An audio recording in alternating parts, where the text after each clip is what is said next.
Investing activities का most important question number 30, calculate cash from investing activities. क्या दे रखा है? Investments in land, opening balance भी same, closing balance भी same. तो ये आपको हाईलाइट कर देना चाहिए कि 22 is the current year, 21 is the previous year. जब साल शुरू हुआ तो भी 3 लाख की लैंड थी, जब साल खत्म हुआ तो भी 3 लाख की लैंड थी। ना आपने लैंड खरीदी ना आपने लैंड बेची। शेयर्स इन दामोदर लिमिटेड, किसी और कंपनी के शेयर्स हैं हमारे पास, तो हमारे लिए क्या है? ये इन्वेस्टमेंट है एक तरह की। जब साल शुरू हुआ तो भी 150, कोई नई इन्वेस्टमेंट नहीं हुई। 12% लॉन्ग टर्म इन्वेस्टमेंट्स, इन्वेस्टमेंट्स हैं, 12% क्या है उस पे? Rate of interest. जब साल शुरू हुआ तो 50,000 की इन्वेस्टमेंट्स थी, जब साल एंड हुआ तो 80,000 की इन्वेस्टमेंट्स थी। तो इंपॉर्टेंट पॉइंट है कि सर 12% इंटरेस्ट किस पे निकलेगा, ओपनिंग बैलेंस या क्लोजिंग बैलेंस?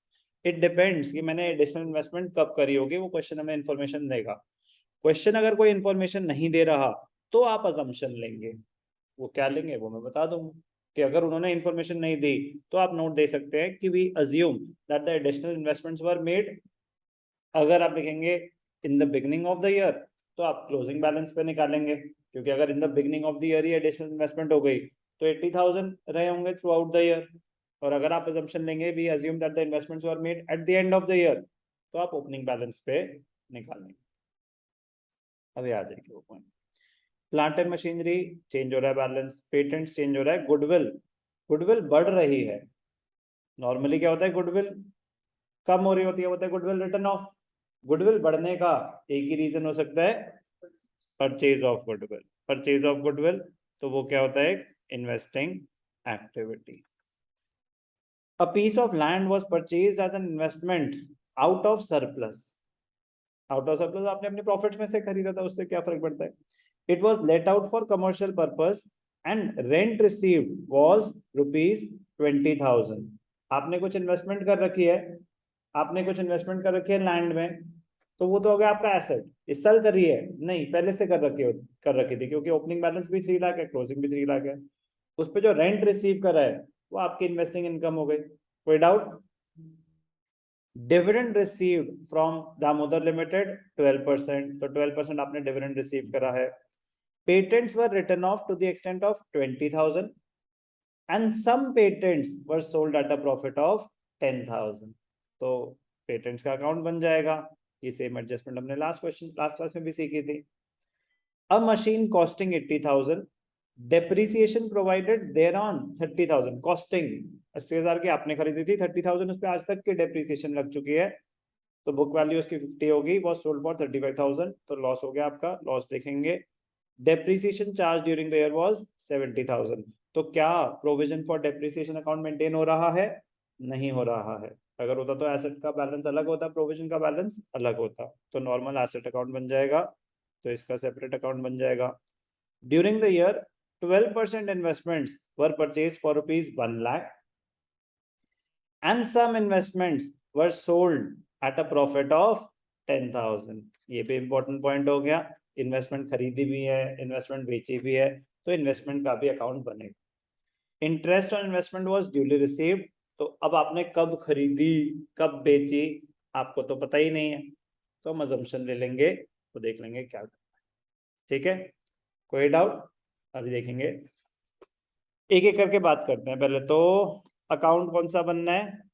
पेटेंट्स का बनेगा, बिल्कुल बनेगा।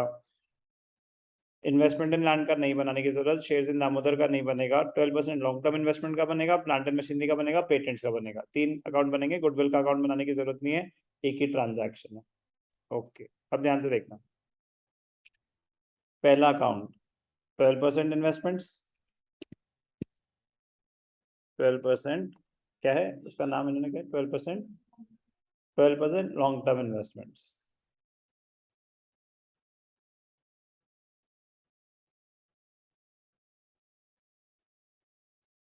एसेट है, to balance BD, opening balance, by balance CD,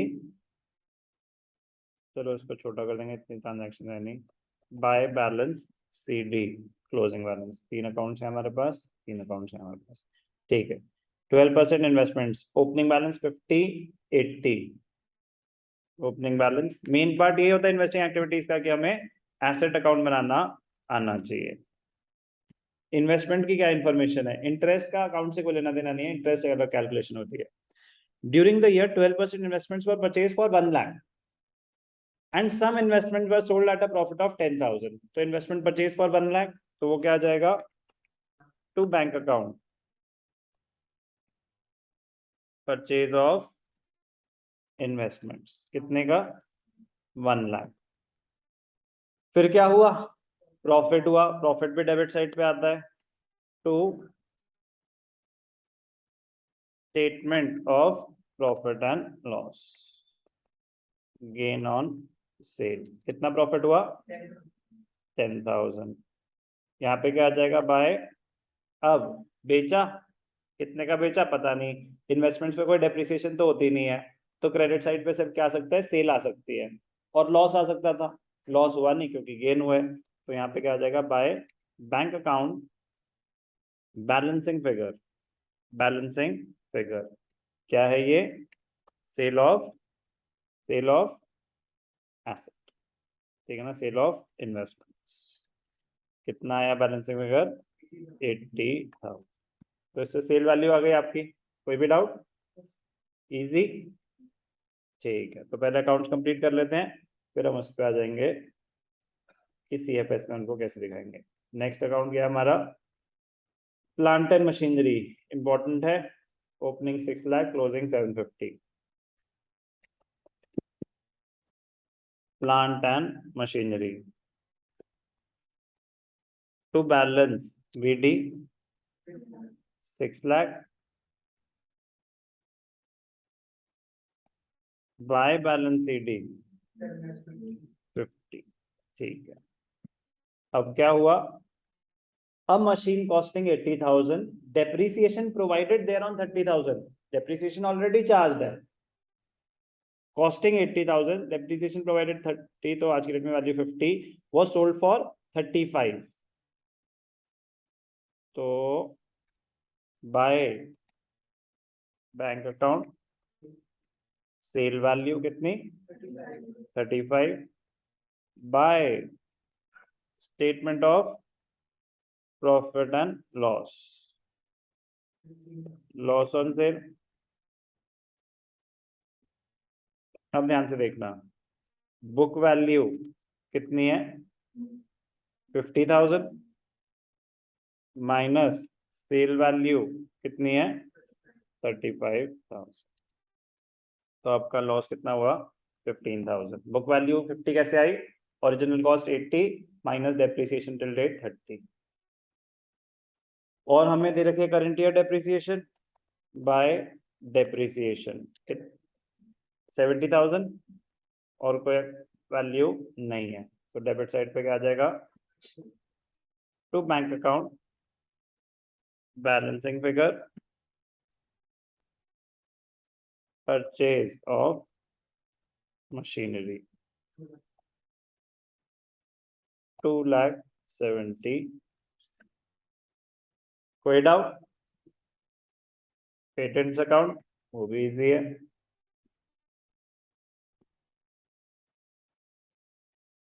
patents account to balance BD, और पेटेंट्स का opening balance 1,70,000, patents were return of 20,000, पहले इतना लिख लेते हैं, opening balance 1 lakh, closing balance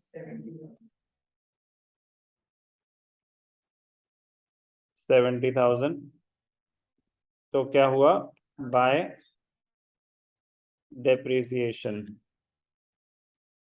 and amortization 20,000, some patents were sold, at a profit of 10,000, तो profit आ जाएगा आपका, प्रॉफिट तो गिवन है ना, तो यहाँ पे आ जाएगा to statement of profit and loss, क्या है ये, गेन, कितना, 10,000। अब बैलेंसिंग वगैरह इधर आ जाएगा, क्या आ जाएगा, by bank account balancing figure, क्या है ये, सेल ऑफ पेटेंट्स कितनी सेल हुई? 20,000। कोई भी doubt?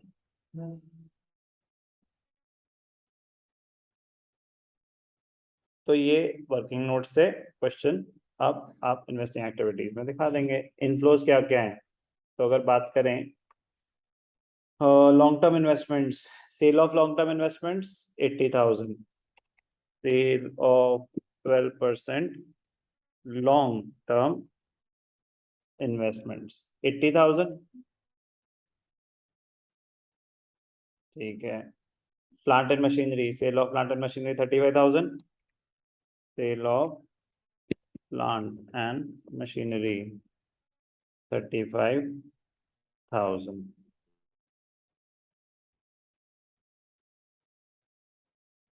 Patents 20,000, sale of patents कितना? 20,000। ठीक है जी, पेटेंट्स की सेल आ गई, प्लांट एंड मशीनरी की सेल आ गई, 12% इन्वेस्टमेंट्स की सेल आ गई। अब अगर यहाँ बात करें तो रेंट रिसीव्ड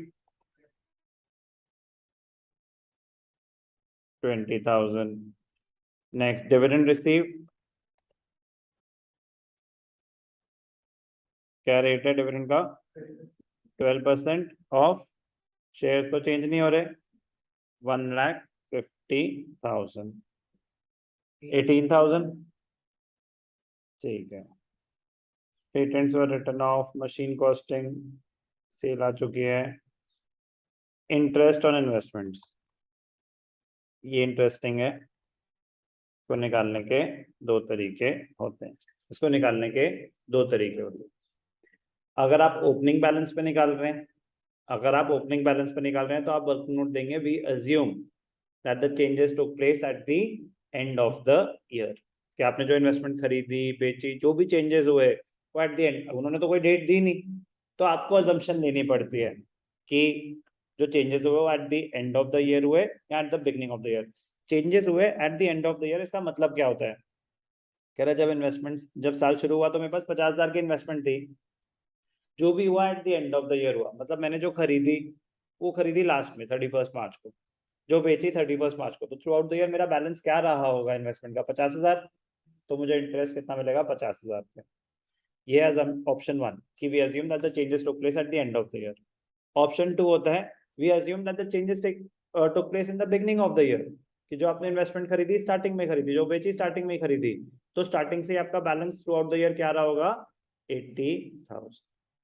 दोनों अजम्पशंस इक्वली करेक्ट हैं, क्योंकि जितना भी इंटरेस्ट आता है वो ऊपर ऑपरेटिंग में माइनस हो रहा होता है और इन्वेस्टिंग में इनफ्लो दिखाया जाता है, तो उसका नेट इम्पैक्ट तो जीरो ही होता है। लेकिन इंडिविजुअली तो डिफरेंट हो जाएगा ना, तो गलत नहीं है, ऑल्टरनेट ट्रीटमेंट होती है।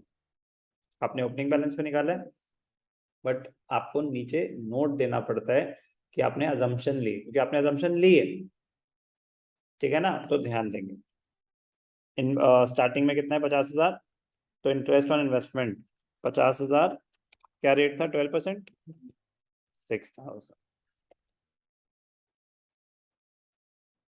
तो इनफ्लोज यही है। आउटफ्लोज, लैंड खरीदी 1 लाख की, परचेज ऑफ लैंड -1 लाख, फिर plant and machinery, purchase of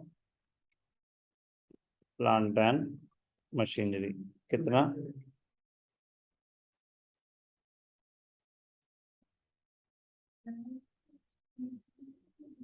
और लॉन्ग टर्म इन्वेस्टमेंट कितना था? पहला वो है ना, purchase of 12% long term investments, purchase of plant and machinery. Patents की कोई परचेज नहीं है। Investment done, shares done, investment done, plant and machinery done, patents done, goodwill. क्या है ये? परचेज ऑफ गुडविल 50, और तो कुछ नहीं है।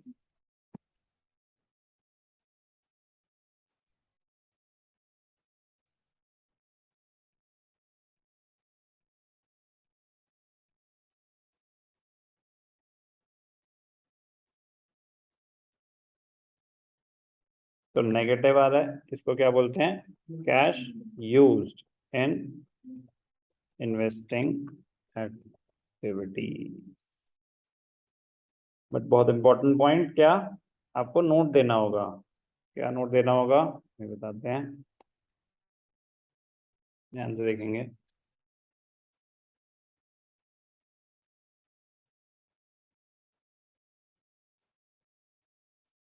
इट इज, तो नोट नंबर हो गया 4, क्योंकि आपका ये working note 1, working note 2, working note 3, ये हो गया आपका note 4। It is assumed that 12% long term investments were purchased were purchased and sold at the end of the year, at the end of the year. Therefore, interest on these investments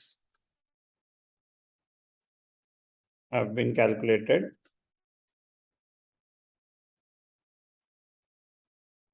interest has been calculated on the opening balance.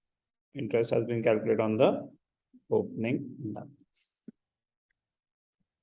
So interest is equal to 50,000 का 12%, which is equal to 6,000. Clear? Very, very important question.